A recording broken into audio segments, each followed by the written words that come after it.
आहे. श्री स्वामी समर्थ. तुम्हाला गणेश चतुर्थीच्या सर्वांना खूप खूप साऱ्या शुभेच्छा. आणि आमचं आज गणपतीच्या आम्ही तयारी डेकोरेशन केलेलं आहे आणि आम्ही चाललो आहे गणपती बाप्पा घ्यायला.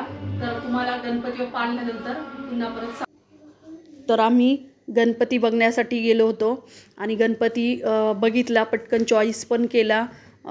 खूप सारे आमच्याबरोबर मुलं पण होते आमच्या सोसायटीतले, त्यामुळे आम्ही हा मुलांच्या चॉईसनी घेतला. त्यांना हा गणपती खूप आवडला आणि आम्ही घेतला. त्याची पूजाही लगेच आम्ही बाप्पाची पूजा करून घेतली आणि सगळ्यांच्या हस्ते आम्ही तो घरी घेऊन आलो. सर्वही मुलं होते. लहान मुलांना म्हणजे एक प्रकारचा आनंदच होत असतो गणपती आपल्या घरात आल्यानंतर. तर त्या पद्धतीने आमच्या ह्या बिल्डिंगमधले जे मुलं होते तेही आरतीला सर्वही आले होते. त्यांची मी गणपती आल्यानंतर गणपतीचं सर्वात प्रथम प्रत्येकजण औक्षण करत असतं, त्याच पद्धतीने मी गणपतीचं औक्षण करून घेतलं. बाप्पाचं स्वागत केलं घरामध्ये आणि बाकीच्या मुलांनाही हळदी कुंकूचा तिलक लावला. सगळ्यांचे पाय धुतले. बाप्पावरून चपाती ओवाळून टाकली, म्हणजे भाकरीचा तुकडा, कारण का तर दृष्ट लागू नये, आपल्या बाप्पा येत असतो आपल्या घरी, त्यामुळे. तर असं सर्वांचं मी औक्षण करून घेतलं.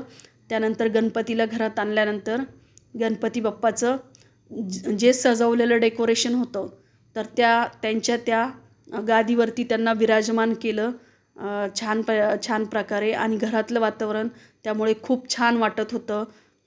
व्यवस्थित बाप्पाची पूजा वगैरे केली, बाप्पाला नैवेद्य वगैरेही दाखवला. सर्वही मी पंचोपचार पूजेसारखं, जशी प्राणप्रतिष्ठा करत असतो आपण त्या पद्धतीने षोडोपचार पूजा करून मी बाप्पाची पूजा केली. खाली आधी मी तांदूळ टाकले आणि त्यावरती मग गणपती बाप्पांना विराजमान केलं. त्यानंतर सर्वात प्रथम आधी मी आपली सुपारी ठेवून, जे विड्याच्या पानावरती सुपारी ठेवून गणपती ठेवत असतो त्याची पूजा केली मी पंचोपचार. त्यानंतर मी कलशाची पूजा केली. कलशाची पूजा झाल्यानंतर मी आपलं जी पार्थिव जो गणेश आणलेले आहे मूर्ती, तर तिची पूजा केली. मिस्टरांनी ती पूजा केली. आम्ही सर्व पूजा झाली त्यानंतर आम्ही आरती वगैरे केली. सर्व मुलं लेडीजला पण मी बोलवलेलं होतं आज, कारण पहिल्या दिवशी मी बोलवतच असते. आणि त्यानंतर आमच्या सोसायटीतल्या मुलांनी, आमच्या सोसायटीत पण गणपती बसत असतो, तर त्या गणपतीचं अशा पद्धतीने मुलांनी लेझिम वाजून स्वागत केलेलं होतं.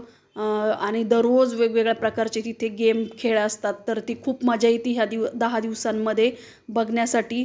तर आम्ही आवर्जून मुलांना घेऊन जात असतो आणि त्या गणपतीला प्रसाद पण खायला मुलांना या दिवसामध्ये खूप मजा येत असते. प्रत्येकाच्या घरामध्ये जाऊन प्रसाद वगैरे खात असतात. तर ह्या गणपतीची आरतीला सगळेही सोसायटीतले सर्वही बायका, जेंट्स, लेडीज, छोटे मुलं सगळेही हजर होते आणि तिथलीही पूजा केली.